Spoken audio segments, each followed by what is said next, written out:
Just want to welcome a couple of people who've joined. Narinjan, good to see you. Welcome. Margie, it's good to see you. Although I don't see your camera, but I see your name. So thanks for joining. Nice to see everyone.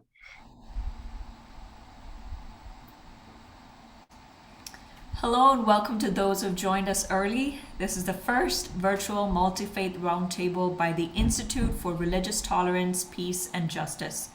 We'll be starting this webinar right at 2 p.m. with a short inspirational film. Please stay with us till then. Make sure to have yourself muted. We'll be with you soon.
Hello and welcome to those who have joined us early. This is the first virtual multi-faith roundtable by the Institute for Religious Tolerance, Peace and Justice.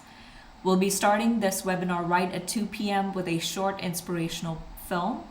Please stay with us till then. Make sure to have yourselves muted. We'll be with you soon.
My family fled Afghanistan as war ravaged our country. Now, as an Afghan American, I reflect back on my family's journey to the West in hope of new life and new opportunities and freedom.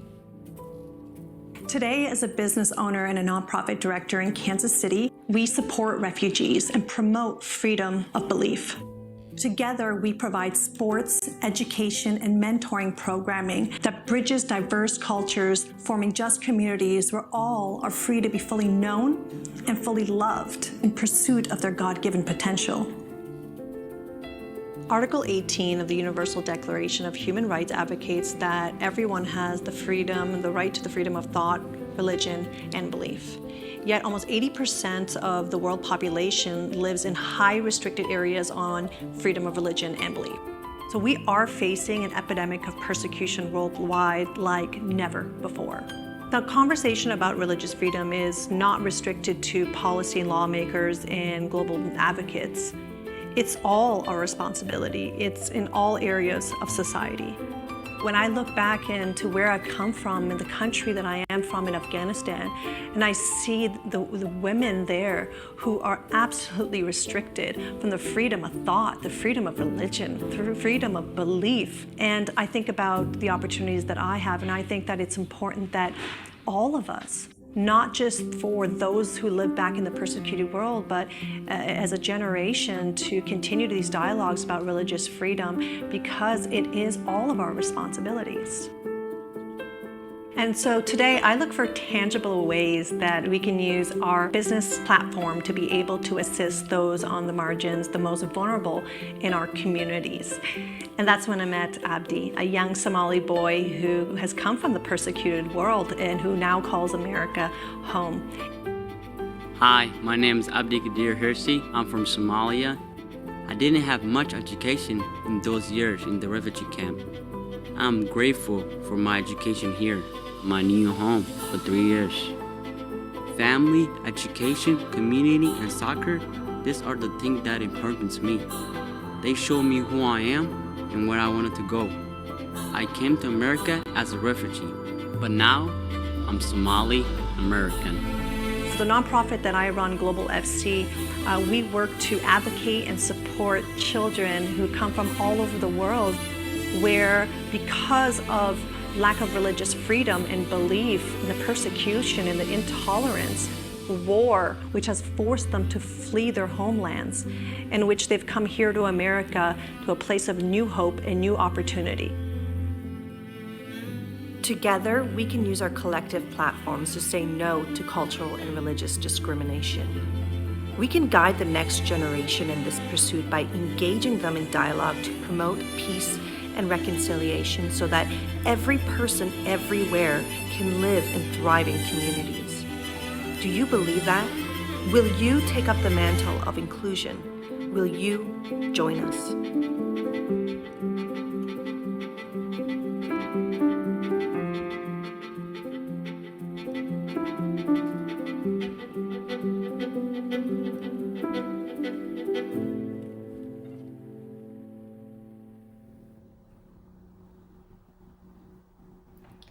Hello everyone, welcome to the first virtual multi-faith roundtable hosted by the Institute for Religious Tolerance, Peace, and Justice. I'm Sharon Angel, an author, TV and podcast host, entrepreneur, and activist, and I have the honor of being your MC this afternoon. This event with the Institute is new and first of its kind. I'm happy to be a part of it, as today's discussion may not be comfortable for some, but important for everyone. So to all of you who have joined us this afternoon, welcome. This roundtable discussion is just a prelude to the Multi-Faith Summit planned for fall 2022. We're in the last stages of finalizing the details, so please look for that information in your emails after this virtual event. I'd like to open this multi-faith roundtable with someone whose actions not only embody the definition of respect and tolerance for all faiths, but one who inspires so many others to do the same. Please welcome the founder of the Institute of Religious Tolerance, Peace, and Justice, Dr. Eric Greenberg. Thank you so much, Sharon. Firstly, I would like to thank our planning committee for their labors in organizing this event. I want to thank all of you for taking the time to listen to our keynote speakers talk about topics of import to our interfaith, multi-faith movement, and to hear from a very diverse lineup of panelists. The interfaith movement is neither old nor young. Our work has been around in some form for centuries in different regions and cultures, but as a modern phenomenon, it's still quite young and still relatively unknown to the average person. We constitute a thriving and growing community of people who have been willing to refrain from condemning each other to hell for believing something different. We've built coalitions based upon commonalities between our communities, and we've modeled good interactions that focus on similarities but celebrate differences. We've fostered a movement that demonstrates to the rest of the world that people of different faiths and cultures can get along and don't have to hate each other. But the interfaith movement is at a crossroads. I think we have matured enough to address the next stage of what needs to be done. Now is the time for faith leaders, lay people, and clergy alike, as well as interfaith activists and bridge builders, to take the next steps and to use our wisdom and our clout to tackle the hard problems that we still face. How do we support two opposing traditions that are in pain without endorsing their mistakes or choosing sides? How do we remain faithful to our own traditions while still celebrating someone else's? Questions like these are the next steps toward real progress. About a year ago, I realized that there was a need for a forum, a summit, for people of different faiths to come together to discuss the deeper issues and problems that our movement faces, to go beyond the initial work that has already been done by the stalwarts of our community, and to go beyond just breaking bread and giving hugs, and to roll up our sleeves and get to work, real work, hard work, work that is globally significant and will produce lasting results where civilian governments and elected officials have fallen short of real leadership. Work that can come only from faith leaders, leaders of faith communities.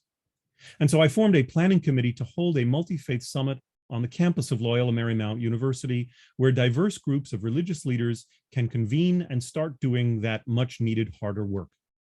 Unfortunately, pandemic restrictions prevented us from holding this event in person just yet, but our planning committee resolved to hold a pilot event, an interim virtual roundtable, in preparation for that multi-faith summit. And we hope that today's event will whet your appetite for a full in-person event to be held this fall at Loyola Marymount, and will help us decide what topics, workshops, and format will be most effective and enjoyable for all participants.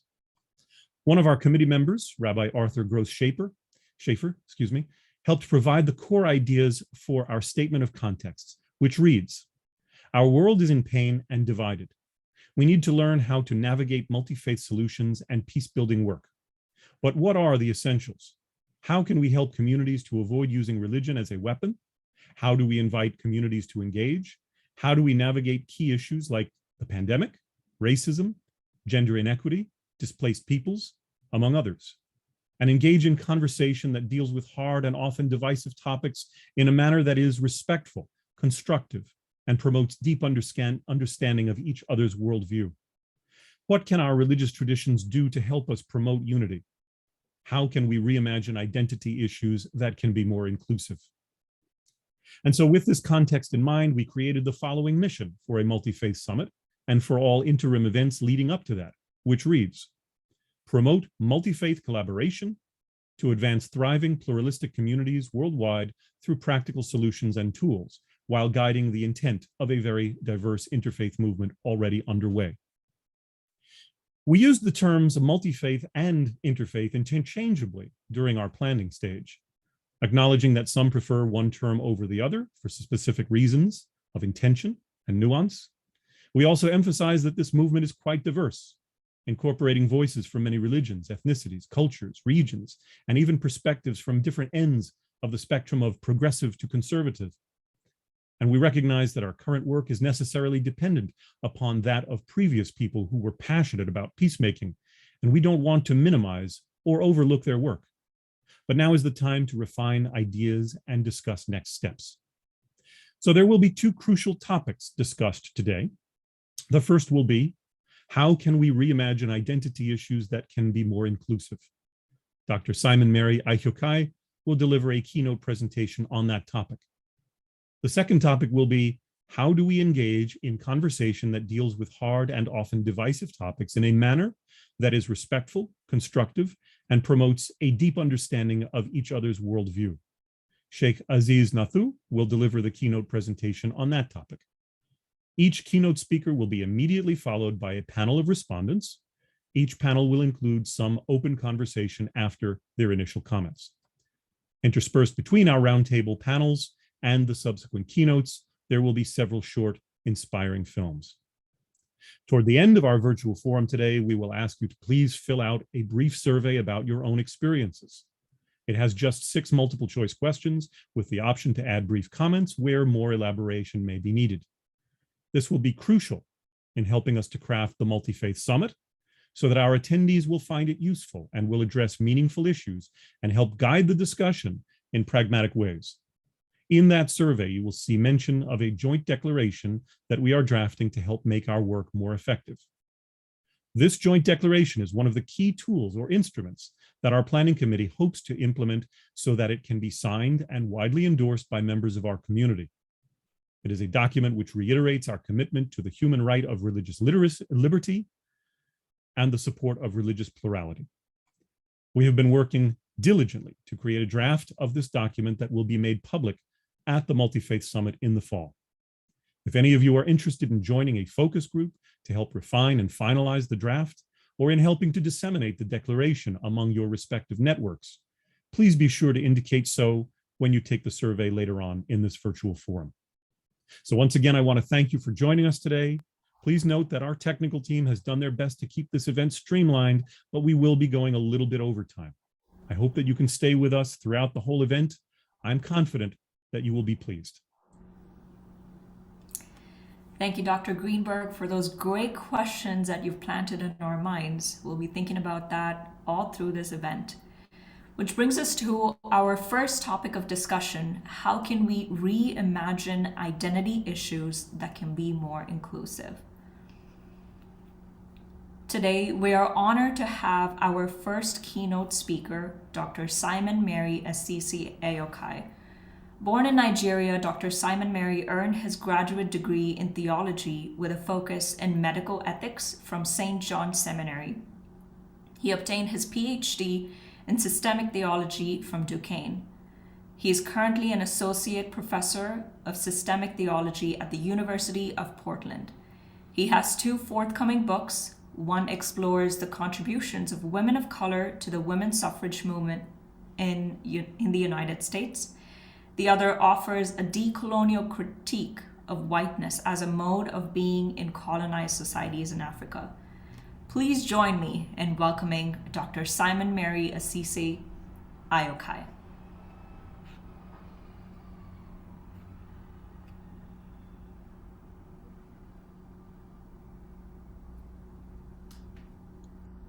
Thank you very much, Sharon, for that introduction. It's much appreciated. And also, it's a blessing to be amongst all of you this afternoon to reflect together, just to that the mere fact that we are all gathered here to think about how to imagine a better world that is more inclusive. It's a great thing. It's something we should cherish. I shouldn't take lightly. I want to talk my keynote today. We have multiple movements. The first movement, because I want it to be very inclusive. I'm not just only talking to persons who embrace religious traditions, but also people who do not embrace religious traditions, because they can also be agents of multi-faith encounters in our world. So that said, it is always important for us to reflect on how we have been conditioned. And that conditioning literally entails how we understand ourselves, identities of exclusion that we have appropriated. And if I were to ask each of us to just quickly give me an answer about who you are, you're going to suddenly realize that the way you describe yourself is always exclusionary of the other. And sometimes it's also exclusionary of certain aspects of yourself. And that is not accidental. And I call that is the bankruptcy of imagination that is playing out in our world today, the coloniality of imagination. And this coloniality of imagination, religiously, if we look at the Hebrew Bible, and then you see the fall of Adam and Eve, immediately you notice that it is a sin that brings about a fragmentation of the self. And then what happens immediately as soon as Adam and Eve eat of the forbidden fruit, and what does Adam do? Adam gives Eve a name. Name now becomes a label of subjugation, no longer a label of equality and equality. And then if you look at the secular context also, you see that playing itself out. And these are the vestiges of the Enlightenment. The Enlightenment that was supposed to be a movement, a social construct of imagination that was supposed to push human beings to the best of the ideals of what it means to be human in the world, now became a means and a tool of fragmentation of society.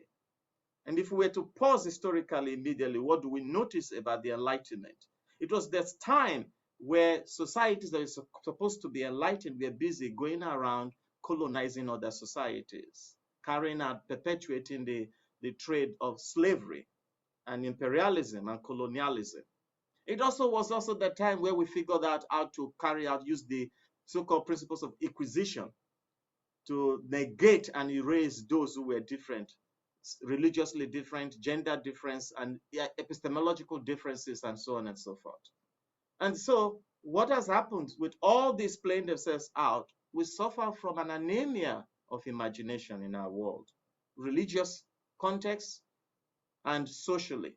But there is a way out of this. That is why I find it is beautiful, because it's the way of the mystics. But the mystical life is not a life called reserved only for the few. That's the wrong understanding. The way of the mystics is the way of being ordinary, truly or radically being ordinary. And I call it embracing the apophatic way of living. By apophaticism, I really mean the negative process. How all that we can say of God and say of ourselves is negated through the apophatic tradition. That which we can never say of ourselves, that which we can never say of God. And it is the apophatic dimension of the divine that allows God to truly be God, and not us create idols of the divine and think that is God. And also that allows us to be truly who we are called to be, and not be boxed into these fragmented identities that we have appropriated or have been given to us. If we follow the Abrahamic traditions, and that speaks of us being made, having the spark of the divine in us, the apophaticism is naturally part of our own identities. So we can never be defined by exclusionary labels. And so philosophically, even language, the language we use to talk about God is limited language. No language can encapsulate the reality of the divine. Every language we use to talk about the divine is a language of erasure. But God is beyond erasure. The other, you and I, are beyond erasure. Philosophically, this is where Levinas, a Jewish scholar who was Lithuanian Jew, articulated, reflecting on Western philosophy, and came to the conclusion that the violence in our world today goes back to the violence of imagination, of scarce imagination, that centers identity, makes the self the center of identity construction. But Levinas moves from that and says the self is not the place where identity is constructed. Rather, identity is always a gift that comes to us through our encounters with others. And the other can be the human or non-human or even the divine. So who am I? The answer to that can never come up unless I encounter that which is not me. So difference then in that context no longer becomes a problem, but a gift to be cherished. Because the other that is radically different from me is the one that allows me and helps me to come to an understanding of who I am. So what do we do with this gift of the other? We are called to embrace that gift, not to erase that gift. So apophaticism, even in religion, pushes also the understanding, the discourse of the limits of doctrines. Who is God? And then we go about and say, God is this, God is that, God is this, God is that. That's still a scarce imagination, a limited language of a discourse of the divine. If we were to go back to the Hebrew context, the Jewish context, God appears to Moses, the burning bush, and Moses is so curious, like any person would be. Who are you? So that I can go and tell the people that who sent me, so that they don't think I'm crazy. And what does God say? I am who I am. God refuses to limit God's self through an exclusionary label. God pulls God's self out of that. So it is only within the context of encounter that this who I am will be encountered, not known, because to know is to reduce the other, the content of what is known. So it is not about knowing anymore. It is about encounter. So the covenantal rituals now become not rituals of knowing God, but rather rituals of encountering and celebrating that which is being encountered. But this encounter, this one that is being encountered, anytime we think we want to conceptualize it, it makes us look stupid. Hence the story of Jonah. Jonah thinks he knows God. After all, he is circumcised. He is one of the people, among the people, the chosen ones of God, the people of God. But what does God do to Jonah? Calls Jonah to go and preach to the Ninevites. You may not get the importance of that story unless you know the biblical history. Ninevites were the arch enemies of the biblical Israelites. After all, Nineveh was the capital of the Babylonian Empire. They sent them to exile. And yet God is sending Jonah to go and preach to them so that they don't get destroyed by the wrath of God. But Jonah says, no, I'm not going, because I know God. The God I know is a tribal God. He's our God. It's not the God of the Ninevites. And then what does God do? God insists, you have no right to reduce me to your idol, your conceptualized idol. And so God insists, no, you should go to them. I am the one God of life. I choose who to give life. So you must allow God to be God. And so what does God do? Jonah goes to preach to them, thinking they will be stubborn, because in Jonah's imagination, the Ninevites are good for nothing people. But the good for nothing people hear the word of God and they repent. And then what does that happen? What does that do to Jonah? Jonah is confused, because his idol of God is not matching with what God, the actions of God. And so consequently, that story allows us to understand that the images of God we have in our heads, if they are exclusionary images, they really do not represent the true divine that we encounter. So the image of God must be an image of God that is radically inclusive. And then if you go into religion also, Christianity, I love the passage of Matthew chapter 16, verses 13 to 16. Jesus Christ goes to where? Caesarea Philippi. You may not understand the importance of that place. Caesarea Philippi traditionally was the place where the god Pan was worshipped. The god Pan is a half human and half goat. So it's not fully human. It's not fully a goat. He's half-half. It's a no man's land. But what does Jesus Christ do? Jesus Christ does not stay in the locus of power where those who are religious who claim to know God and how God operates will speak and say, oh no, we know you are who you are. But rather he goes to the land where no one can claim authority over his identity and poses the question, who do you say that I am?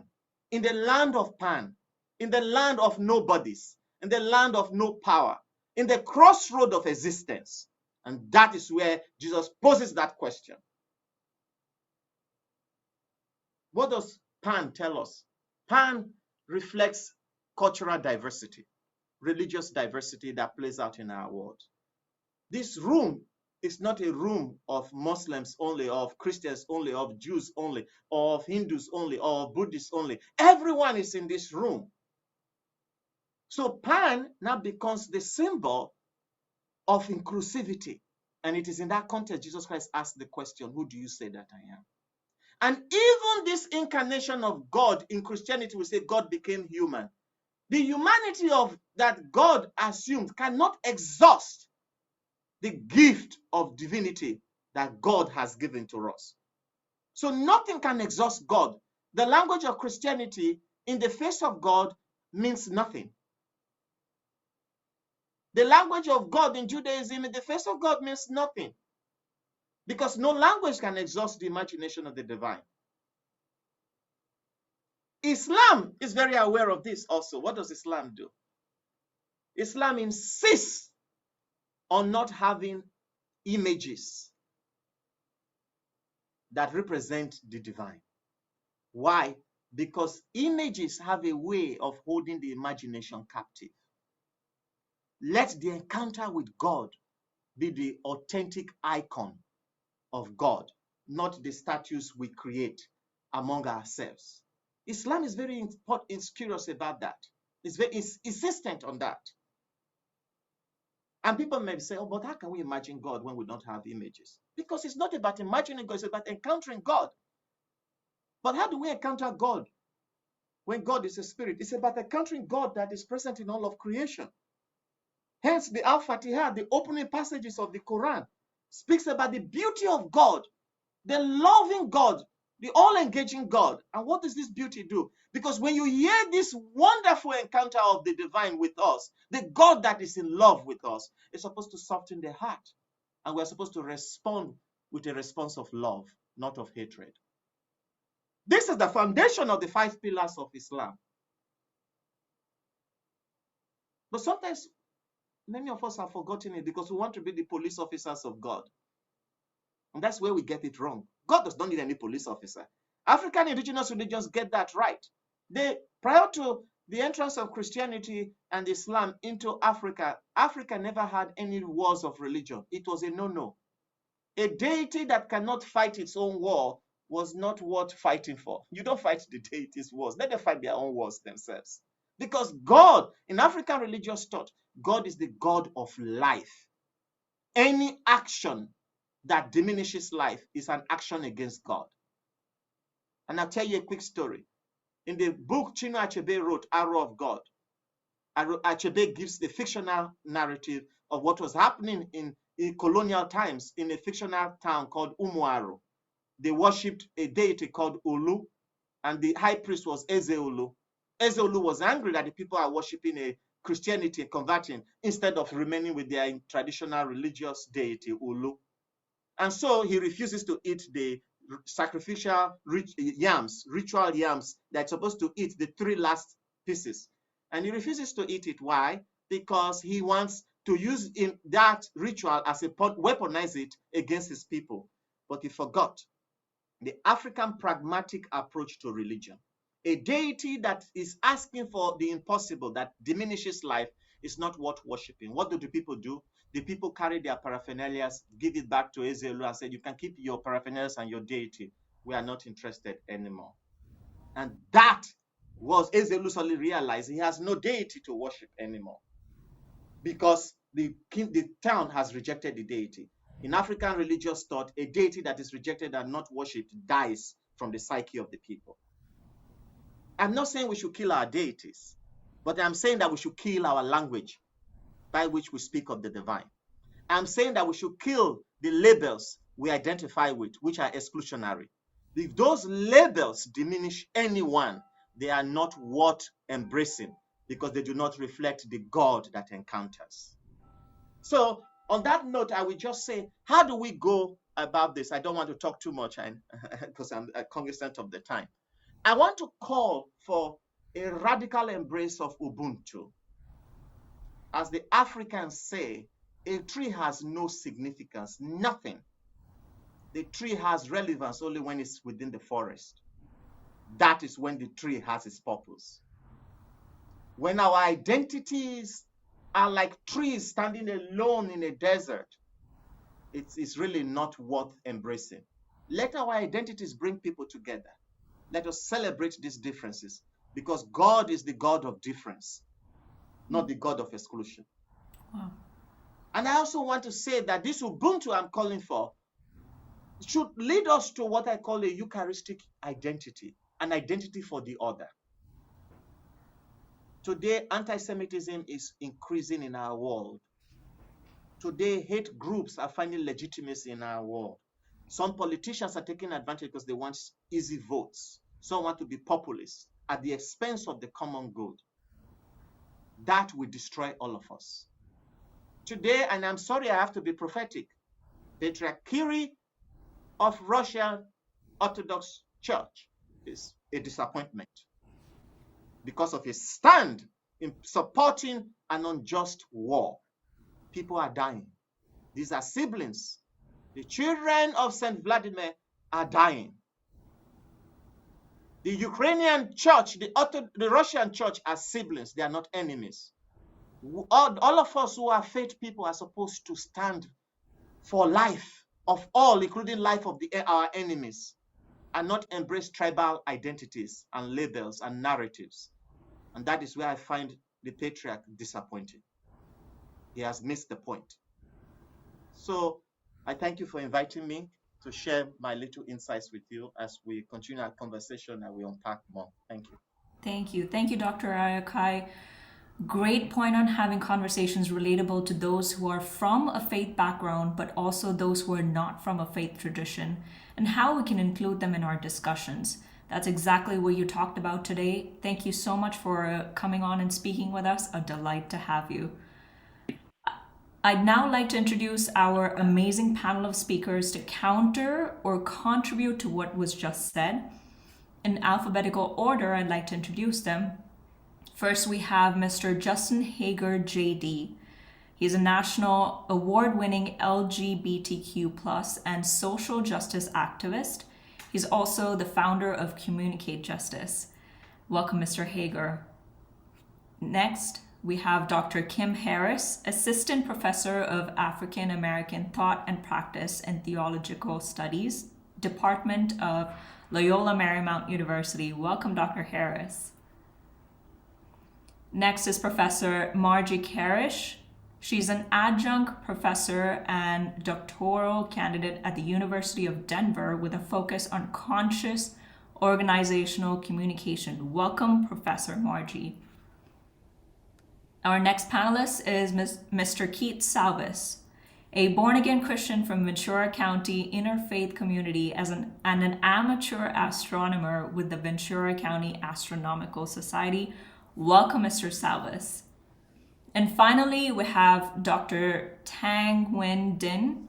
He's an internationally recognized human rights activist and executive director of Boat People SOS. Welcome, Dr. Din.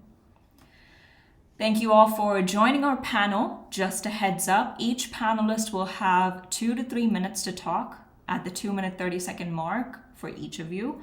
I'll reappear on the panel indicating that you have about 30 seconds to finish up your thoughts. I just want all of us to share what we have in mind, but also be respectful of the time. Let's start this discussion with Mr. Justin Hager. Over to you. Thank you for having me. It's a pleasure to be here and an honor to be here, although I wish I were able to appear here at a slightly different time in our world and society's history. Quick shout out to Dr. Harris over there for also sporting the big headphones. I love it. Makes me feel more included even right here. So I come to this not as a person of faith anymore, but as a person who has spent many years of my life being a person of faith and being raised in a household of faith, a deeply evangelical family in rural northern Wisconsin, who then came out as gay and sort of shocked my community, shocked my school, etc. That led to some activism on the Soul Force Equality Ride, which was a tour of young activists, young adult LGBT people of faith, visiting colleges and universities that expel students for being gay, which unfortunately there are still about 200 of those schools around the country right now. And I say all of that in part by way of introduction, but in part as well to sort of frame what I'm about to say, which is I think it is absolutely wonderful that we have events like this and people coming together in spaces like this to engage in interfaith and multi-faith dialogue. I think, though, that one of the things we don't see enough of is this type of engagement within our own faiths and within our critique of those faiths. The Equality Ride was a group of young adults, people ages 18 to 25, visiting colleges that claimed to be doing God's work, that claimed to be promoting and uplifting the biblical canon, and yet in so doing were treating students in a way that led to a suicide rate that's about 6 times higher than not at those institutions. And I live in Los Angeles now, and I think another piece of this that gets missed too often is, as someone who considers myself liberal or progressive and living in a big urban setting, I think we often treat these issues as though they are something that is for the other, that it is outside of our communities. And yet right here in my own community, there are schools, there's at least two schools that I know of in Los Angeles County that still to this day reserve the right to expel students for being openly gay. So with all of that said, a couple of things, based on what we just heard from our main presenter. I loved the idea that God refuses to label himself, and that when asked at the burning bush, God says, I am who I am. I think that's an unbelievable biblical precept that gives us the teaching of how God is without limits, and we need to be as well. But I think the most important piece in all of this, in all of the work that we're doing, what we learned on the Equality Ride, and what I think this panel is about, is ultimately the idea that I don't need you to agree with me. I don't need to be right in these conversations. I don't even need you to understand me in a holistic or complete way. I simply need you to see me as a human being and understand that my hopes, fears, ambitions, concerns, and struggles are real to me, real to my family, and real to my community. Excellent. Thank you for having me. Thank you, Mr. Hager. We have Dr. Kim Harris next. Over to you, Dr. Harris. Thank you very much. I definitely appreciate the kinds of things I'm hearing and learning as I listen. I know that when I think about identity in terms of our interfaith engagement, part of what I think about are things that happen not only within my own communities, but also as people look at my communities. So what I'm saying is that in terms of being, I'm a Black Catholic, African American and Catholic, and I know that as people look at African Americans, especially within the United States, there's not they can't even imagine that we might be Catholic people. They can't necessarily imagine that we are Jewish or Muslim or Buddhist. I mean, there's just not a way of being able to see each other as part of diverse faith communities. And some of that is from other African Americans who can't imagine that there are, approximately 4 million Black Catholics in the United States. That can't even be imagined that is who we are. So also looking at people, when they see African Americans, they figure that we're all Baptists or we're all Methodists. So I think that part of the engagement that needs to happen is being able to see within our own communities and within other communities that there is an internal diversity that needs to be acknowledged, because we can't even imagine the kind of hospitality that's needed, the kind of conversation that is needed, and the kind of challenges and difficulties that are already happening if we don't know about the kind of internal diversity that is happening within communities. And for me, that feels like one of the starting places is to know who we are. And when we say we, what do we mean? So that's, when I hear talk about identity, that's one of the first places that I go. Thank you, Dr. Harris. Great point. Our next panelist is Professor Margie Karish. Over to you, Professor. Thank you. Well, first I'll share that it's been my honor to be part of an interfaith event that's the largest interfaith event in Denver, Colorado. It's based on the Sikh langar. And we serve 10,000 meals here across the community every year until the pandemic put everything on hold shortly. We're planning to start up again in the fall, but I had the opportunity to join the University of Denver, and I was asked if there was ways that I could help promote the public good within the University of Denver, which, quick shout out, the NCAA hockey champions, University of Denver, as of last night. Yes, congratulations. So we have a course this fall that will culminate in a Lunger at DU. And Dr. Harris, thank you so much for sharing about the diversity that needs to be acknowledged internally within community, because that is exactly the focus of this Lunger at DU. As many of you know, Lunger originated from a system without caste, where all were welcome, all were in equity, sharing a meal and preparation of the meal. And I also wanted to acknowledge Dr. Khalsa and your support to bring this course on campus.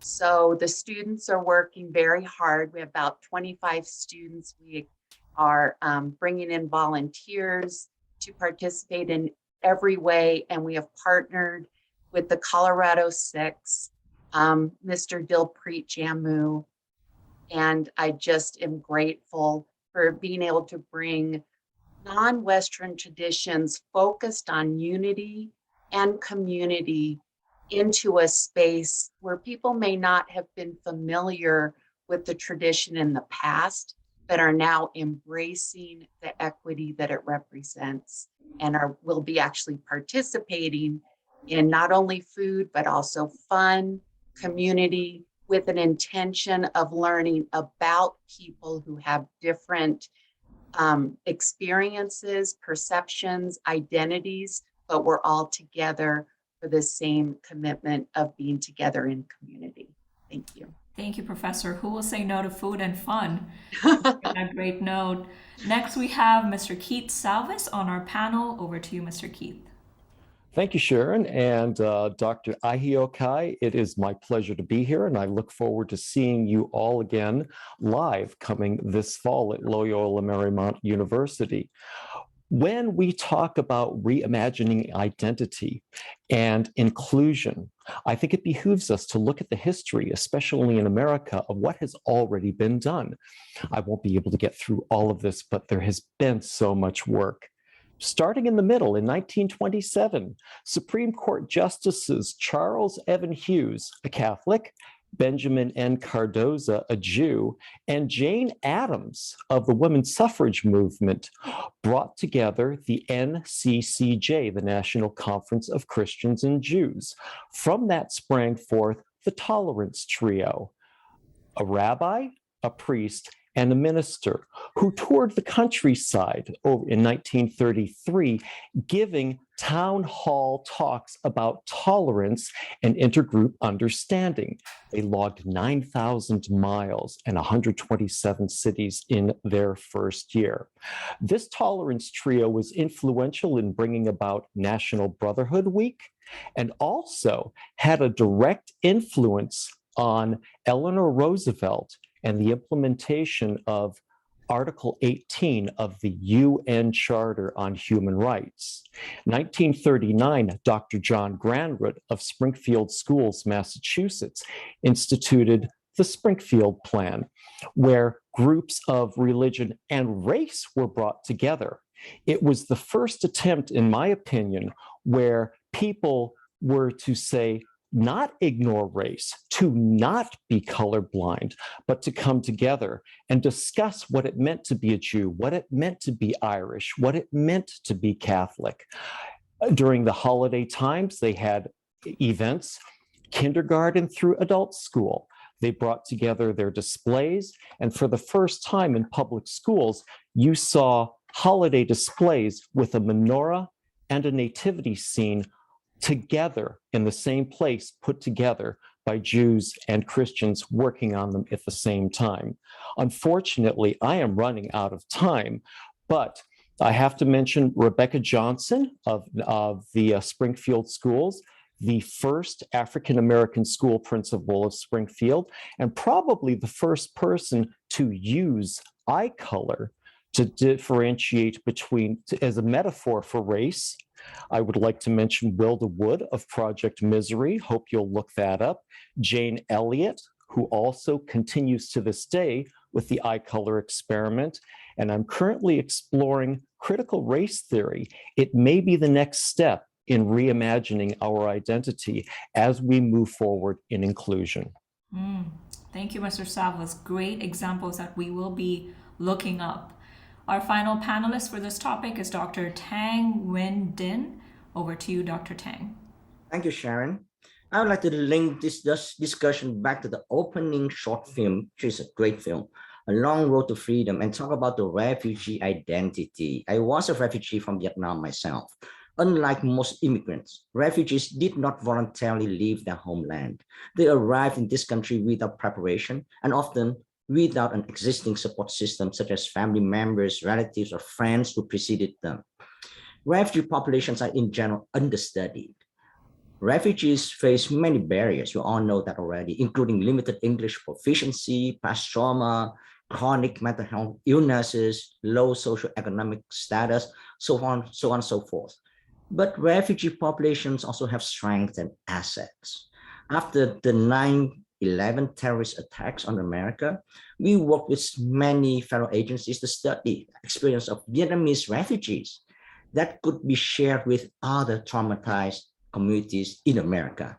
What we found is refugees are highly resilient. That's not surprising because they faced the worst possible human experience and survived.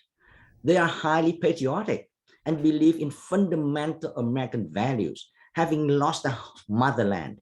Refugees appreciate the freedom, particularly religious freedom, democracy, and opportunities offered to them in their new homeland. Refugees empathize with others around the world while going through similar experience. Many Vietnamese Americans, for instance, have sponsored Afghan refugees, and others are raising funds right now to support Ukrainian refugees in Europe. My organization, Both People as Well, formed by former refugees from Vietnam, has a legal aid office in Thailand, has been there for 10 years already to protect refugees coming from Pakistan, Vietnam, Cambodia, China, Myanmar, Afghanistan, so on and so forth. In summary, we have a paradoxical situation here. Refugee populations have the knowledge, the experience about many of the issues mentioned by Professor Simon Ai-Hyo-Kai, such as colonization, war, persecution, and ties to different parts of the world. And they wanted to share, which can help us alleviate anemia that Simon talked about. Yet refugees are ironically disconnected from their own local communities in America because of linguistic, cultural, and socioeconomic divides. Any efforts to foster grassroots multi-faith collaboration would be amiss without special and appropriate focus on understanding and embracing the refugee populations around us. Thank you, Dr. Tang, for that insight. We definitely needed that. We will now have an open discussion among the panelists and our keynote speaker on this topic for about 5 minutes. Panelists and our keynote speaker, if there's anything that you'd like to share, comment, or even agree and disagree with, this is your time. I would just say this. First of all, I am blown away by the panelists. Your insights are just wonderful. Thank you for that. Dr. Nguyen, as you were talking, it dawned on me the importance of the Hajj in Islam, which people don't understand. Sometimes, I wouldn't say people, some don't understand. First of all, there were two Hajjs that occurred in Islam. The first was the flight from Mecca to Ethiopia, Abyssinia.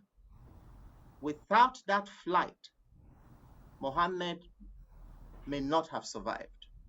It took a so-called Christian nation, which was really not aligned with the Chalcedonian definitions of the Roman Church in Ethiopia, the Coptic Church, to give him protection. The second flight, Hajj, was the flight from Mecca to Medina. Hence, Islam begins the calculation of the year. But there is something, one of the pillars of Islam is that every Muslim should make a Hajj to Mecca or the Holy Lands once in their lifetime. And I've always been fascinated about Hajj, and I always tie it with this refugee tendency. A Hajj reminds us again of the radical dynamics of what it means to be human, hospitality. You need other people to support you when you're on pilgrimage. You don't, as I always tell my students, you don't carry your Lamborghini you are going on pilgrimage. You need people to help you, to feed you, to shelter you, and all that stuff. So lest a Muslim forget what God is truly is, that the God that has made them to flourish, that when they go on the Hajj, they will see the suffering ones of God in the world and embrace them. The ceremony of Sukkot is also about that in Judaism. And this week, Christians have been celebrating the Lent. Lent is not just about fasting and going to keep the money and buy my Lamborghini. No, it's about solidarity with those who suffer in our world. Thank you for bringing that imagery of refugees. It just caught my imagination. Thank you. Yes. Thank you, Dr. Simon. Is there anything else anyone would like to share? I'd like to address Justin Hager. As an early Christian in the 90s, I took my training in the APLA and learned how to be a buddy so that I could go to hospices. And we were part of a group that was supposed to be delivering the gospel to gays who were dying from AIDS because they died at that time. When I got there, my attitude changed. And I realized how badly we Christians treated people of alternate lifestyles, gays. Justin, we've got a lot of work to do. We have got a lot of work to do, and I understand that. And I just wanted to identify with you personally because my first introduction to people that were gay was through Christians who wanted to evangelize people who had AIDS. And I just didn't like what I saw. I did not like how I saw the message being delivered. If I could apologize to you for the group, I would, but I can't. I can only speak for myself. So you've got a friend in me. We've got work to do. Thank you. I appreciate that. And to connect some of the themes that I've been hearing to some of my own speaking and to that theme, I think my experience as an LGBT person coming from rural Wisconsin and then moving to California, I very much felt like a refugee. I felt as though I was being run out of the space that I lived. Obviously, very different, very less sort of immediate circumstances, but very much not welcomed and not safe in the space where I was born and raised. And I've known so many people since then who have, even if they've found homes in spaces like those that I grew up, have come to San Francisco, have come to West Hollywood and Los Angeles on their own pilgrimage, seeking their own Mecca, seeking a space where they feel as though they can feel connected to a community. And that's ultimately what I hope events like this and the work that the amazing panel is doing can do, is connect us all to the feeling that we have community, that we have support, and that no matter what our faith is, that there is a higher power out there that loves us and embraces us for who we are. So thank you for that. Thank you so much for this wonderful discussion. Yes, let's give a round of applause for all our panelists and our keynote speaker here for a wonderful conversation. Thank you all for being open and honest and being willing to have this discussion. This sparks perspective and helps us understand each other's view, and that's exactly why we have this event. Thank you so much all for talking to us. Next, we are going to move on to our next topic of discussion. But before that, please watch this short film.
That is one of my personal favorite films from Empower Women Media. I'm always excited to see how each person, each storyteller or producer uses media to tell complicated stories. And I think with that film, such a good job was done. So this brings us to our second topic of discussion. We will be transitioning into talking about how do we engage in conversation that deals with hard and often divisive topics in a manner that is respectful, constructive, and promotes deep understanding of each other's worldview. To talk about this topic, we are honored to have as our keynote speaker, Sheikh Aziz Natu. Sheikh Natu is a Muslim interfaith teacher and preacher from East Africa.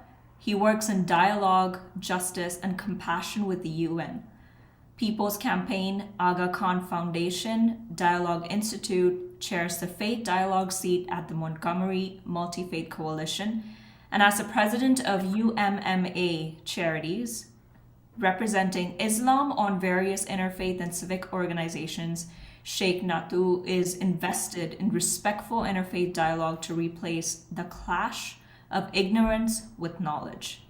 Thank you, Mr. Natu, for accepting our invitation. Over to you. Thank you. Bismillahir Rahmanir Rahim.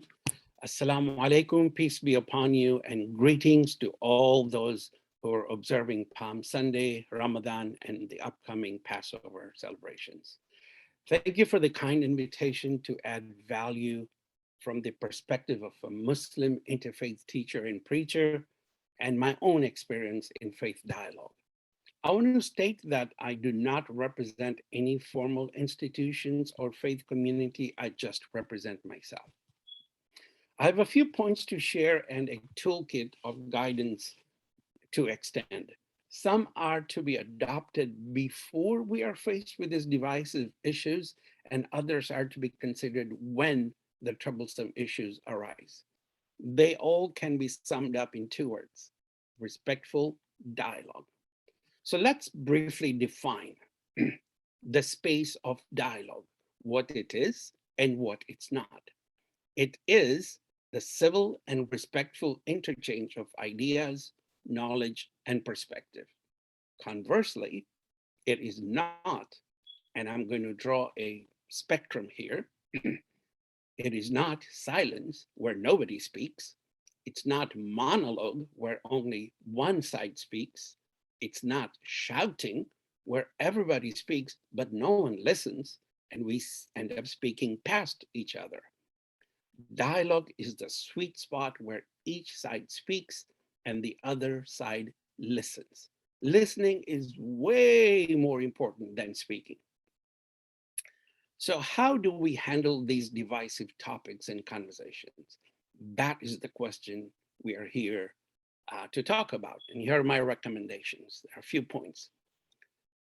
One, always establish warm and cordial relationships with all faith communities in your area so that you already have a cadre of allies and faith leaders you know, and you can lean on those relationships to engage during the times that test us all. You make sure you want to have a stable of fraternity, of these channels of dialogue already in place with the members of the family of all faith traditions. This is a proactive stance rather than a reactive one. In our scriptures, the Holy Quran, there is an injunction to dialogue with the Ahl al-Kitab, the people of the book, meaning the Abrahamic family of Judaism and Christianity, whose revelations and prophets we Muslims affirm and confirm, and in whose traditions we follow. In chapter 49, verse 13, we are instructed, O humankind, surely we have created you from a single pair of male and female and made you into nations and tribes so that you know one another. And the word for knowing is ta'arafu, which means is to not only to know, but to validate and to build relationships with. Further, in chapter 2, verse 138 of the Holy Quran, we are instructed to compete with each other, but compete in good deeds. Thus, proactive relationships are commanded by our Lord. Second point, have a tradition of joining in the celebration of each other's holidays and festivals, thus creating allies with whom you have experience in conducting dialogue during happy times and festive times. And rejoice with food and companionship. Break bread together. Breaking bread leads to breaking dread. You do not dread each other since you have a history of social connections. This evening, in a couple of hours, I'm part of a Muslim-Jewish interfaith group that is celebrating an Iftar Seder together. Iftar is the breaking of the Muslim fast during the month of Ramadan.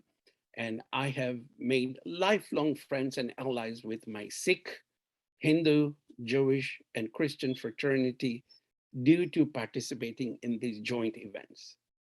I would be remiss if I didn't mention the amazing friendships I've made due to my involvement with the Philadelphia Interfaith Peace Walk, and of course, the IRTPJ, the Montgomery Multi-Faith Coalition, where I chair the Faith Dialogue seat, and a rich family of other interfaith initiatives and allies that I work with.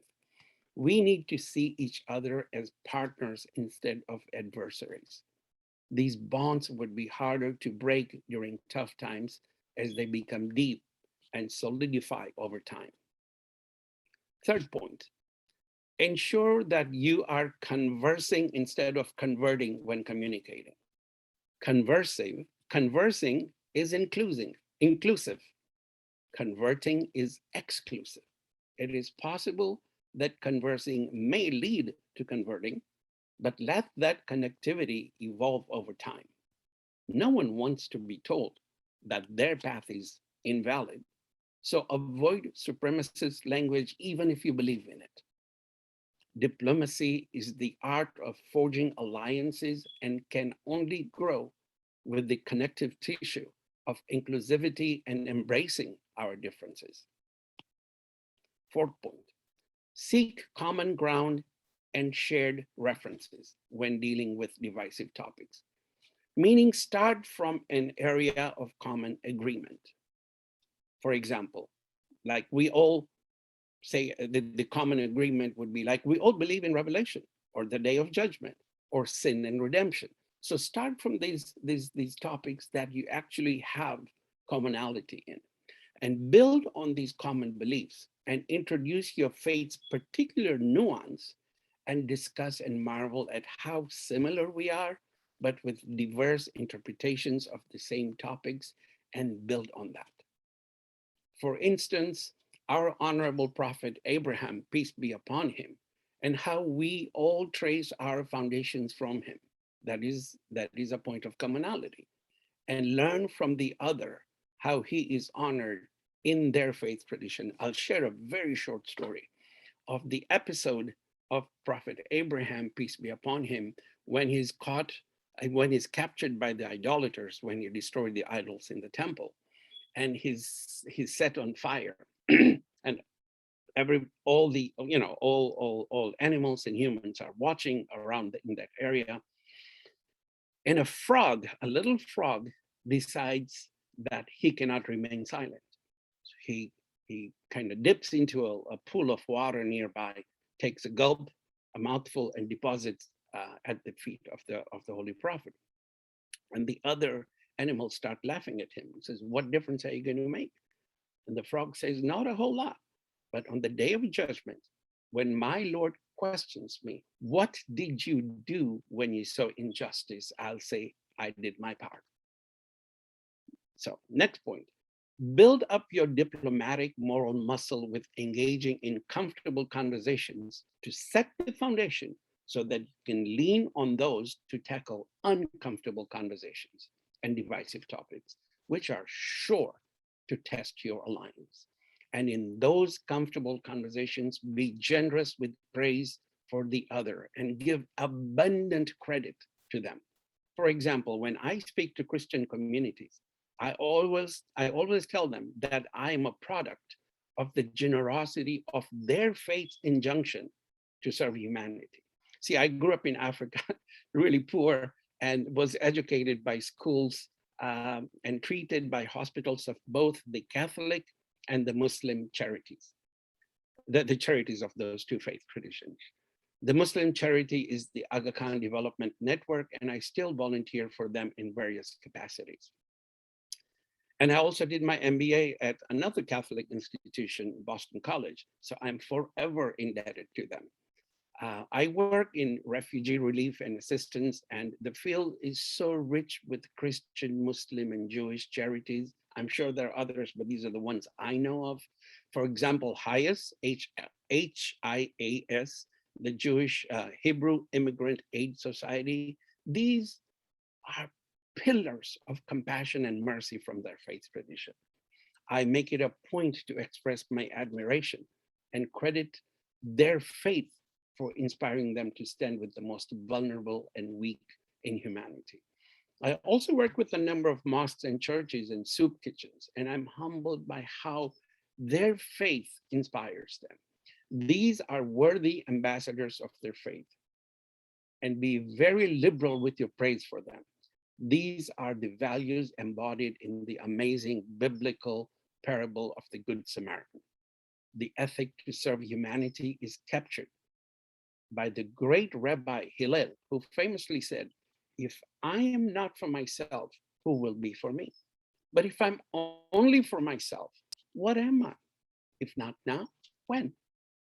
And finally, be prepared to make little or more or no progress when dealing with these divisive topics, but remain respectful and leave the doors open to continue the dialogue at a subsequent time.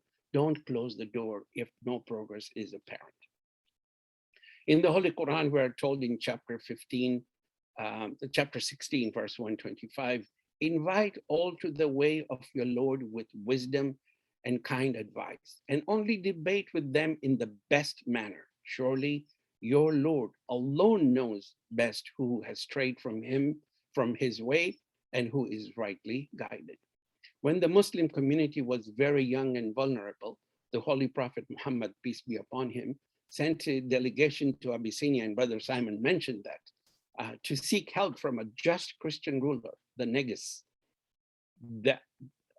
And the Muslims, when presented in front of the king, recited a chapter from the Holy Quran, a chapter dedicated to Mother Mary, peace be upon her. And he was so moved by it, and he came to tears, and he provided refuge and protection to the vulnerable Muslim community because of how he was moved.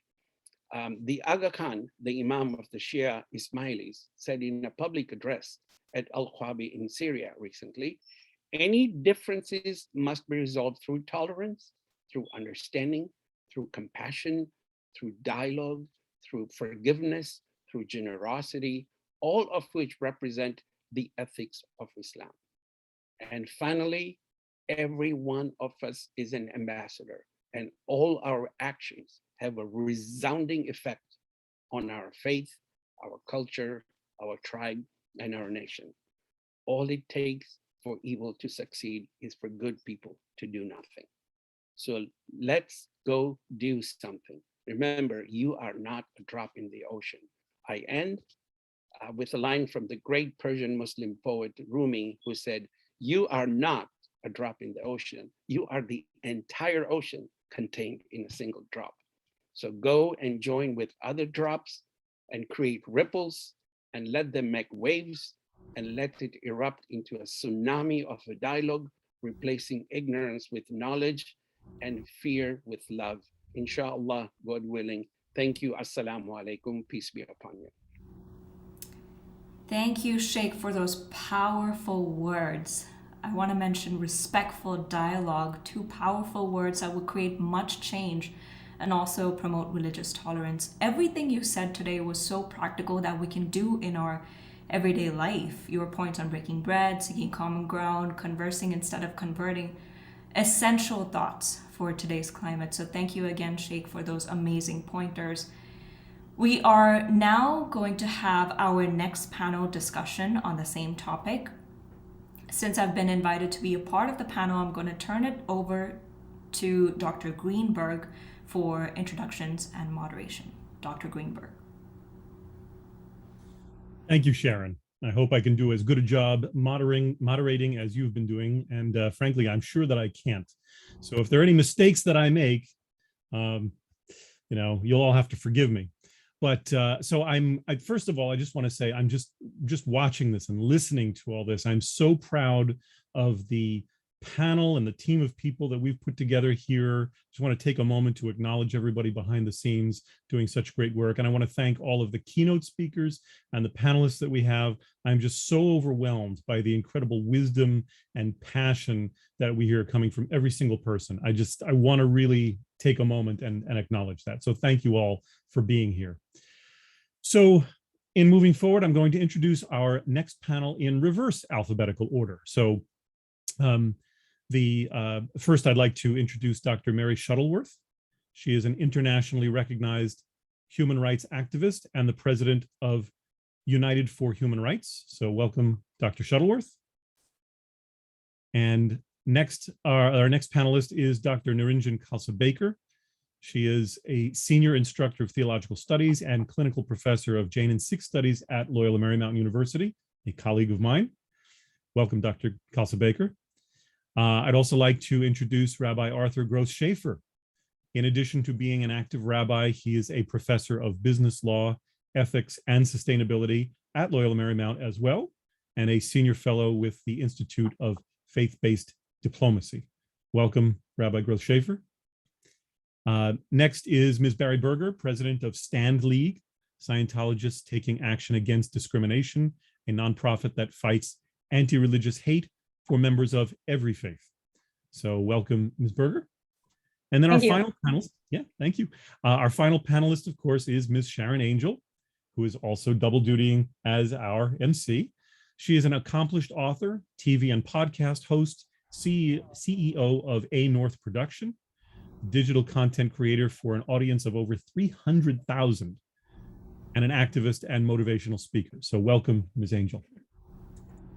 For each panelist, I want to remind everyone that you will have 2 to 3 minutes to talk, the same as the first panel. At the 2-minute and 30-second mark, I will reappear magically. I will reappear on the panel, indicating that you have about 30 seconds to finish up your thoughts. So just do me the favor and help me not to have to speak or start the music like they do with the Oscars. And we'll all be able to have a little bit of time at the end of this panel to have a little bit of crosstalk and open discussion. So once again, starting in reverse alphabetical order, I'm going to start this panel with Dr. Shuttleworth. Go right ahead. Good afternoon, Dr. Eric Greenberg, the Institute for the Religious Tolerance, Peace and Justice, Loyola Marymount University. I am so delighted to be part of this discussion, and congratulations for putting together this conference and the Future Summit. This is so important, and the topics chosen are excellent. I also want to congratulate, of course, our esteemed panelists and keynote speakers. I do have to mention, I know I'm crossing over a little bit, but Dr. Hiokai, I'm sorry about the pronunciation. Yes, Ubuntu, I am because you are. And you also mentioned celebrating our differences. I have to agree with that. And Mr. Naithu, thank you for your incredible words. And you bring out the words respect and common ground. And it's on those 2 points that I'd like to speak. My background is that I'm an educator. And when we look at differences, and I might also mention that maybe you are not aware of, is that I was born and raised in a country where discrimination was the law and enforced by law, apartheid South Africa. And so even as a young girl, it was very important for me to try and find exactly those points, which is respect and common ground. And in my travels and in my work, what stood out for me was the United Nations Universal Declaration of Human Rights as a building block, maybe not a perfect one, but a building block upon which we can explore these issues that were explored and were looked at way back in 1948. Of course, today we covered very well Article number 18, which is that everyone has the right to freedom of thought, conscience, and religion, etc. This was very well brought out today. I would like to emphasize Article 29, which states everyone has duties to the community in which alone the free and full development of his personality is possible.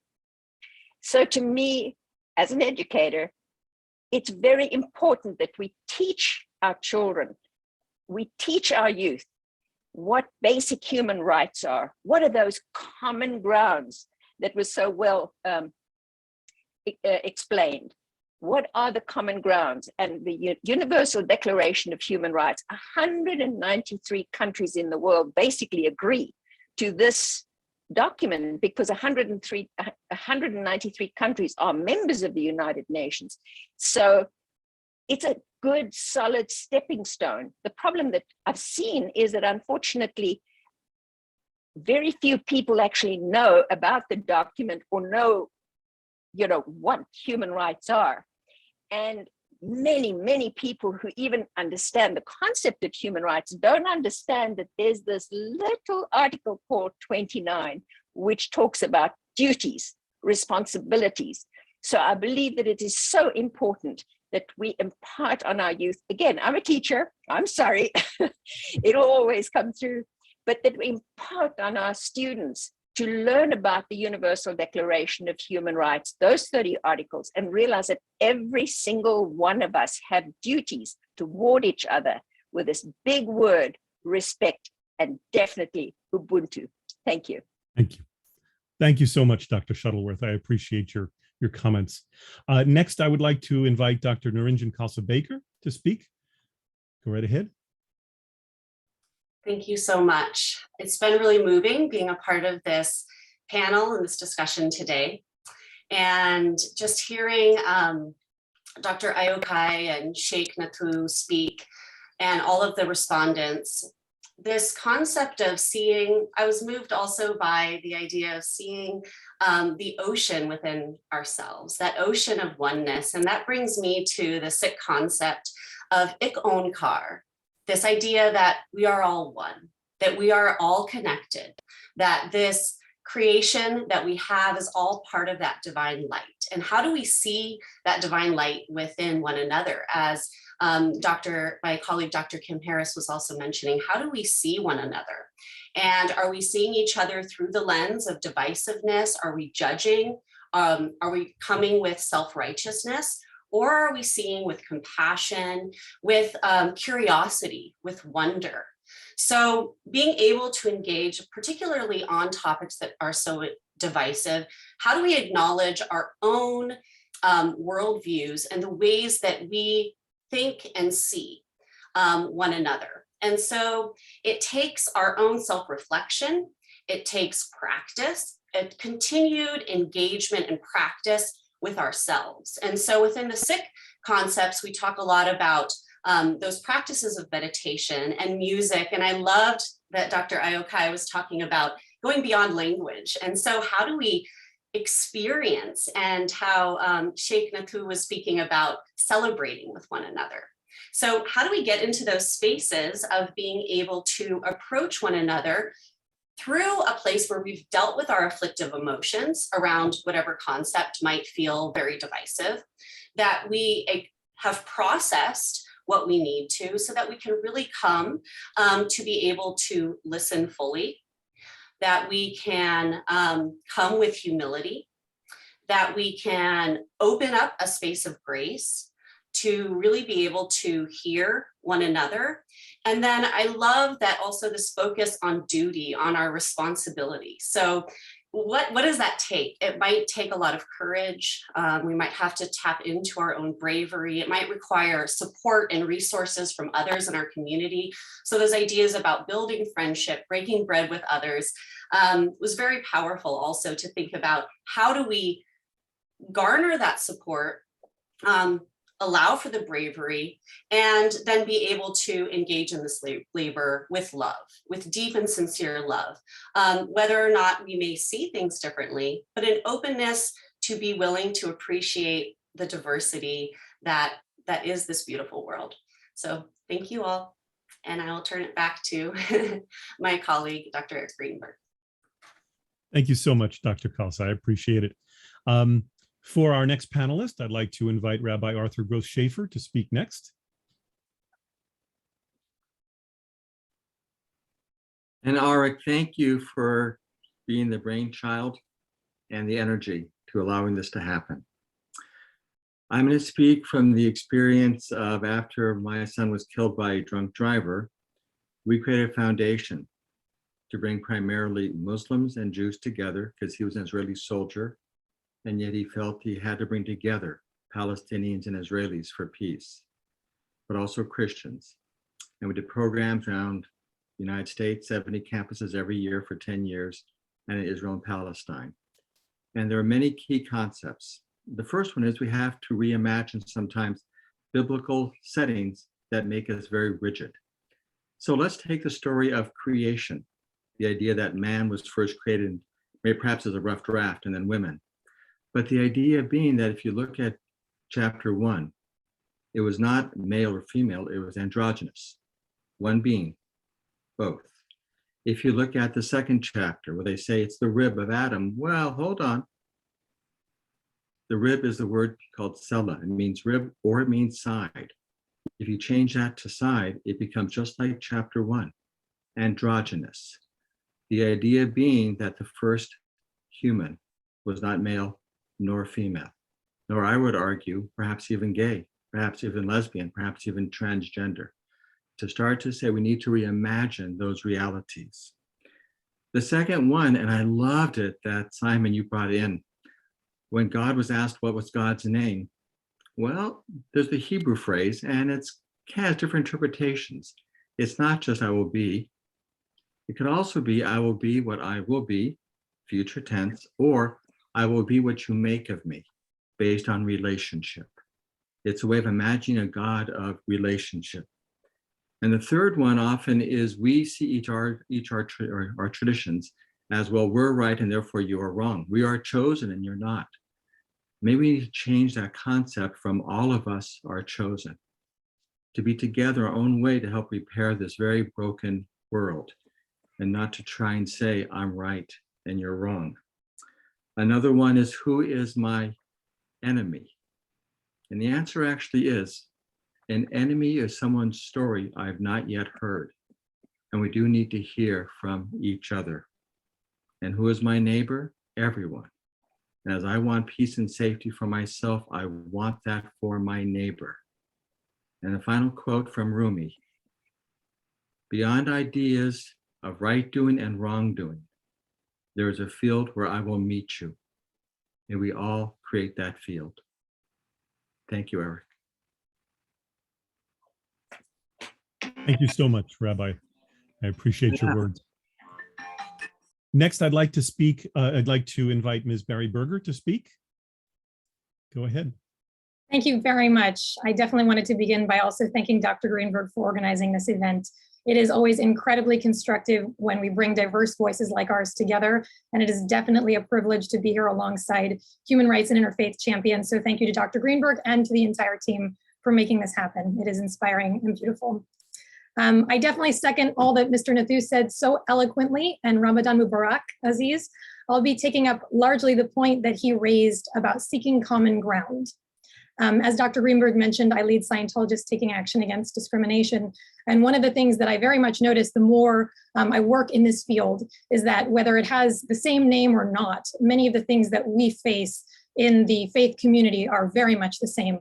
Call it anti-Semitism, call it Islamophobia, call it anti-Scientology, call it any form of hate. We have people intentionally misinterpreting our scriptures or reading them out of context. We have people using bigoted terms to describe our members and our faith. We have people putting out untruths, or we have people thinking that they know who we are and what we believe when they very often don't. And this is something that I definitely see that we all face and that we all have in common.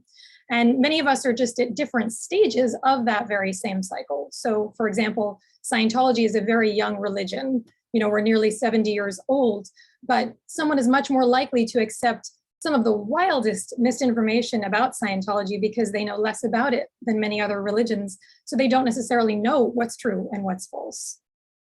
So what I feel is really important is that we in the interfaith community not fall into that same trap ourselves, and we decline invitations to hate and to misunderstand each other. And we actually look for ourselves and we get to know each other, as Aziz said, because we do not have to agree on everything. We can disagree violently on many things, but we also don't need to spend our time discussing those things necessarily. We can be investing our energies in discovering the things that we passionately agree about and figuring out how we can use that agreement to better the world. And one thing I believe I can safely say that we all agree on is that our religious freedom is important to us, and we want the right to practice our faith freely and with dignity. For example, it seems like we could all stand for the media to cover our religions with more accuracy and respect. And I've recently been in touch with a few partners in the faith community on uniting to combat anti-religious hate in the media, because it's very powerful when we speak out for each other and we don't just leave it up to the members of a given religion to denounce that particular brand of hate. We're at the stage of finalizing a code of journalistic ethics that covers in very precise terms how we expect journalists to treat our religions in the media. But that's just one example of how we can be working together. Religious freedom itself is built into the creed of the Church of Scientology and the code of a Scientologist. And so we feel very strongly that whatever it is that you believe is exactly what you should believe, and we would do anything to defend your right to believe that. And that is definitely meant from the heart. And so I think we're all in a very unique position to stand up for each other, and we should focus on the power that we have to do so, and we should learn about each other so we can do it better and find out what we agree on and use it to make a better world.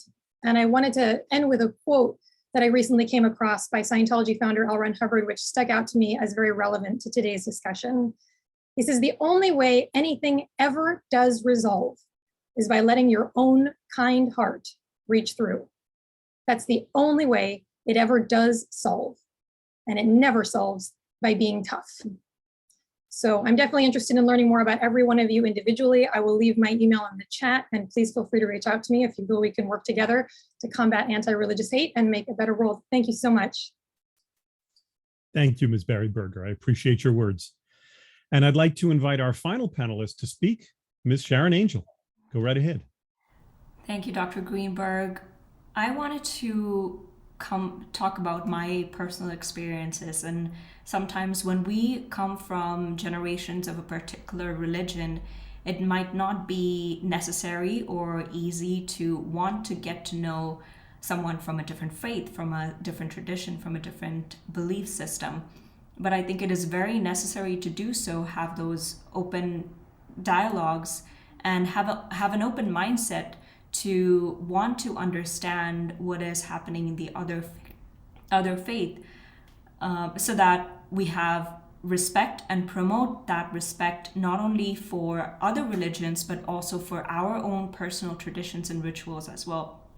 I think a little bit of holy envy is necessary for all of us as we learn the stories of other religions, other faiths, and other backgrounds, because it is not to convert someone from one religion to another, but it is necessary to have that holy envy so we respect the other person, their beliefs, and also try to live a better lifestyle with our faith, with our beliefs, and our traditions that we practice. In essence, holy envy is essential to have a better lifestyle and relationship with God. I also see that as I started telling stories from when I was 10 years old, both on and off camera, I see that storytelling has power. I produce stories. I'm a media producer for many of my clients, and I see and hear stories as well as produce stories on my own. So as a TV host and podcast host, and on all my online platforms, I see that story can change mindsets and heal hearts. This not only expands one person's worldview, but also challenges those who have necessarily not thought about issues from the other side. I think stories are essential to deconstruct difficult subjects, difficult topics, and communicate that in a plain and simple way so that it relates to anybody and everybody. So it is very important to be open, honest, have some holy envy, and also tell stories well.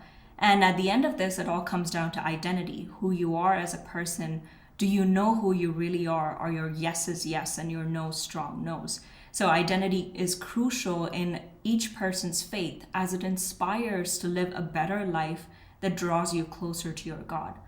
Therefore, drawing you closer to being closer to unity, peace, justice, and freedom. After all, isn't that what religion is all about? Practicing identity and freedom for ourselves and for others around us. Thank you so much, Ms. Sharon Angel. Yeah. We now have 5 minutes of open discussion among our panelists and keynote speaker on the topic. So I'm going to start the clock now. Wow. Thank you, folks, you guys.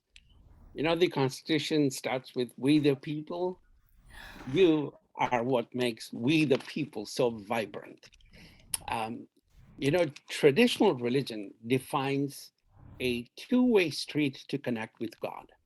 And this is the way I imagine it, that there is a, let's call it a vertical connection with God. Is when we pray, we are talking to God, whether we're asking for guidance or forgiveness or wisdom. And when we read the scriptures, God is talking to us through those revealed words. But there is a third language that we usually don't consider as communicating with God, is serving his creation, is to help the neighbor. There is this great theologian of Islam, Fakhruddin Razi. He was asked, could you sum up Islam in the shortest sentences possible? And he says, yep, worship God and serve his creation.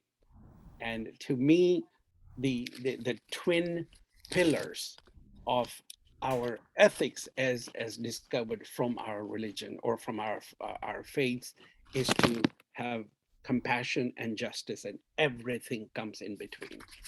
There's this beautiful verse from the Holy Quran which says, stand firm for justice or against injustice, even if it be against yourself or your family or against your tribe, because God is watching you. I'm kind of paraphrasing that, but the stance for justice is so incredibly universal. There's this iconic statement made by Imam Ali, who was the first Imam of the Shia and the fourth Khalifa of Islam, when he was appointing his governor to Egypt, Malik Ashtar.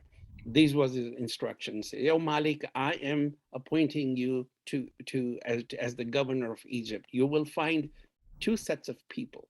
They will either be your brothers in faith, meaning Muslims, or your equals in humanity, meaning non-Muslims, and they all deserve the same degree of justice. And God is watching over you. So, I'm so awed by my fast just got second wind now. I'm so lucky to be in your circles. So I'll let you all talk now.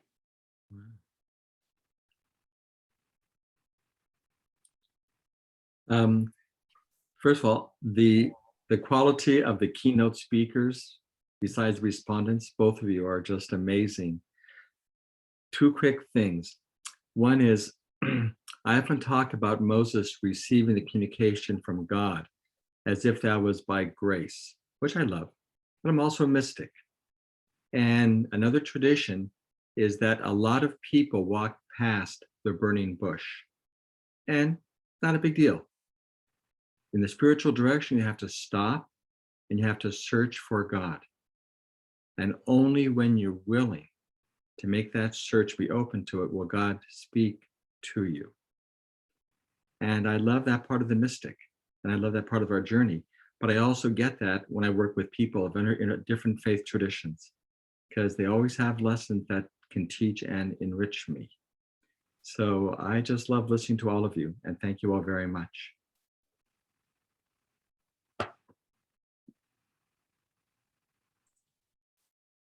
We have about a minute and a half left, possibly. So I'd love to hear from other people while there's time. I also forgot to thank my African brother. I'm from Tanzania, so it's good to see people from South Africa and from Nigeria. We're blessed to make this country richer with our presence. Go ahead, folks. Perhaps one thought about, when we talk about religious freedom, when we talk about freedom and are we talking about an individualized sense of freedom or a freedom with and for others as well? And so as we engage in these conversations, I think continuing to uphold what I've heard a lot today is about building relationships, is about serving one another, breaking bread with one another. The Lunger practice that Dr. Margie Karish had mentioned with the Sikh community is how do we build these friendships? And it can go beyond religion as well if we can connect with just the life force that we all experience. So we might name that as God, we might name it as something else, but being in friendship through that sustained engagement with one another was very heartwarming and very encouraging as we sit here today and think about how we can move forward together with and for others. And I think we have time for one more brief comment. Thank you for that, Dr. Khalsa. May I make that one more brief comment, Eric? Keith, I appreciate your, your this is the other panelists. Yeah, I just want to keep it to the panelists on this one, but thank you for that. Yeah. Well, if I may chime in, I'm sorry, Rabbi Schaefer. I was just going to mention, I wanted to echo what Dr. Shuttleworth said about the importance of education, because it really does come down to understanding and to knowledge. And we can talk about that on a global level. We can talk about that at an academic or high school level. But at the end of the day, it really is us to us, one individual to one another, introducing them to who we are and what we believe and better understanding each other. And it does get that fundamental. And that is what builds to true religious literacy, which really is the answer. Thank you. Thanks to everyone. So we're about out of time for this particular panel, but I really do appreciate everybody's involvement, and I wish we could hear more from Keith as well. We will have other events like this. If people are interested, we can do more of these virtual forums on a regular basis when we're not doing the Multi-Faith Summit in person on campus. I'm interested in it if you're interested in it. So these are some of the things that you can share with us in the survey that will be coming up. We will definitely accept emails and so forth. I would love to do this maybe on a quarterly basis, but that's just my personal idea. I don't know if our technical team and our planning committee could handle all of that extra work, but we'll talk about it. So meanwhile, I want to thank once again our keynote speaker and all the panelists for each of your views and your insight. And at this point, I'd like to turn the microphone over back to Sharon Angel to act as our MC. Thank you, Dr. Greenberg. Indeed, a wonderful conversation. At the start of today's roundtable discussion, Dr. Greenberg mentioned a very important poll we'd be conducting. I'm going to start that poll now. Please take this poll as it is important for us to convene the next couple events, see what is good, and so on. So the poll is now open, and I ask that all of you take it. It's only going to take a couple of seconds. While you are doing so, here is our last short film.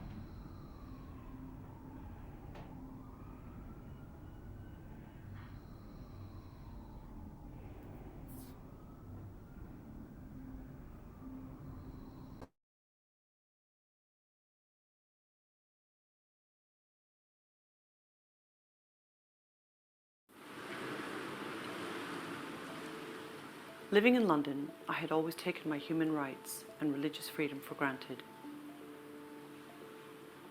That all changed in 2014. I met a beautiful and intelligent young woman who had had to flee her home and life in Bethlehem, simply for speaking up about her beliefs and questioning the status quo. I was born during the first Intifada. Sadly, we had to suffer of living in an area that had conflict the whole time. I started sharing my beliefs and challenging the lack of religious freedom, freedom of speech and women's rights within my community. As a result, my life was put in danger and I was forced to leave my home. I was able to come to the UK, and soon after arriving, I was given a refugee status. She was going from couch to couch, and I just felt very convicted that we should be offering this young woman a room in our home. A few months after Christy moved in with us, my husband and I were in the process of rebranding and rebuilding I-61, our clothing company. I realized that because it was an online platform, they needed lots of help. I wanted to use fashion as a tool for good, as a tool that would influence people in a positive way, to work with people from different cultural and faith backgrounds, and to use particular campaigns to highlight issues facing the world today. So it wasn't only about profit, and it wasn't just about creating a business. It was more about using it for a bigger purpose. The refugee crisis hit Europe in a very significant way. I remember watching the news one night and seeing images of a little boy in a red t-shirt, washed up on a Turkish beach. His name was Alan Kurdi, and those images pierced my heart. It was one of those moments when you think, what on earth is going on in this world, that children are being washed up on the shores, trying to escape persecution, trying to find a better life. While I couldn't do much perhaps to help the refugee crisis as a whole, we could do something. And so we made this t-shirt, simply said, "Love has no borders." Every time we sell one of our t-shirts, we give 100% of the profit away to help aid the refugee crisis. And we work with a wonderful charity who sends them out directly to refugee camps.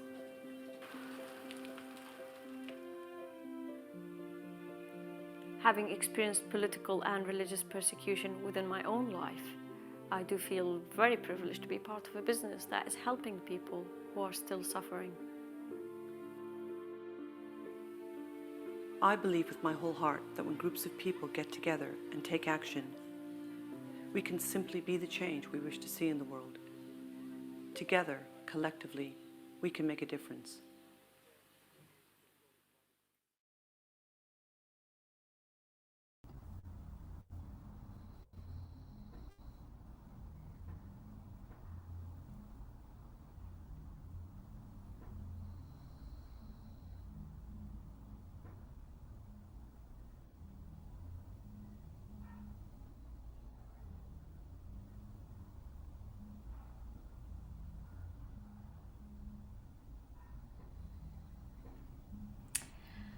And that is one of our films from Empower Women Media. They inspire women to tell their stories through a short film so that other people will know what is going on, so they can learn and also relate with the issues that is happening in society around the world. That was indeed powerful, and that's why I believe stories can heal hearts and change mindsets. And I'm sure those films that we showed you today made an impact. So feel free to go to empowerwomen.media to watch all of the films. We will be talking more about this in our full event in the fall 2022. You can see that the poll is still up. If you haven't already filled out the poll, please finish doing so.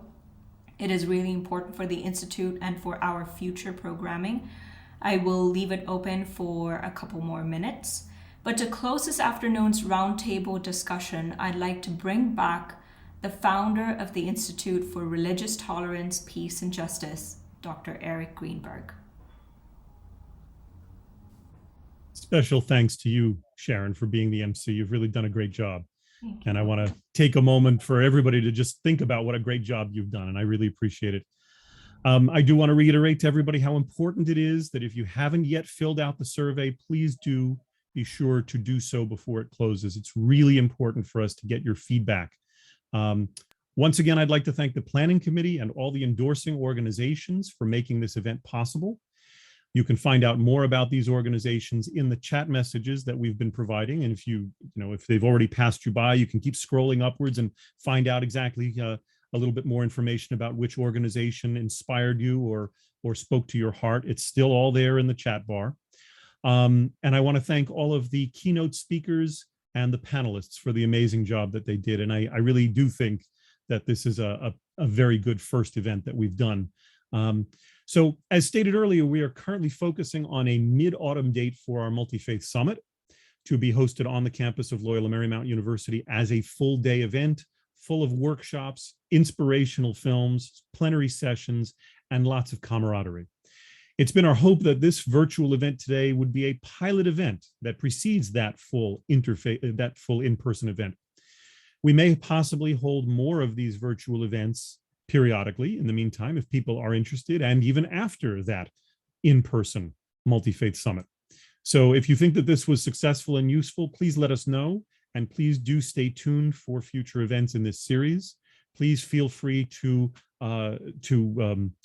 sign up on the email list for the Institute for Religious Tolerance, Peace, and Justice so that you can stay tuned. Any of the events that we have here locally in Los Angeles, and also some of the global events that we actually participate in or spearhead. And one of those coming up soon is the Interfaith Solidarity March Los Angeles, which is now in its 7th year and will be coming up in late May 22nd, Sunday, May 22nd. But we are also the lead organization of a coalition of interfaith marches. It is possibly the largest coalition of interfaith marches in the world, with no fewer than 24 different member marches in different locations in the US and outside of the US. And they are going to be marching in their locations on the same day as our LA-based march, Sunday, May 22nd. So regardless of whatever region or city you're in, please, once again, get on our mailing list and we'll keep you posted about these events coming up. And also, if you like this event, please consider making a donation to the Institute for Religious Tolerance, Peace, and Justice, which will help us to cover the costs associated with the upcoming Multi-Faith Summit that will be this fall. So once again, I want to thank you for all of your time and your energy and your attention. And I'm going to turn it back over to Sharon. Thank you, Dr. Greenberg. This brings us to the close of today's virtual multi-faith roundtable. I hope these discussions inspired you to promote collaborations, or at the least have more dialogue about religious tolerance and identity. I again want to give a huge thanks to each of our speakers and panelists, because without you, this event would not be possible. I want to especially thank the production team behind the scenes that has been making sure that this is a smooth webinar. The team includes Dr. Greenberg, Mr. Damien Kevitt with the Church of Scientology of Los Angeles, Alexandra Irvine, a student at LMU, and Mr. Keith Salvis with the Ventura County Interfaith Community. I look forward to seeing you all at the upcoming Multi-Faith Summit in fall 2022. Please keep an eye out for those emails from the Institute. We will leave this poll on for a couple more minutes. Thank you for joining us today. Good evening and good night.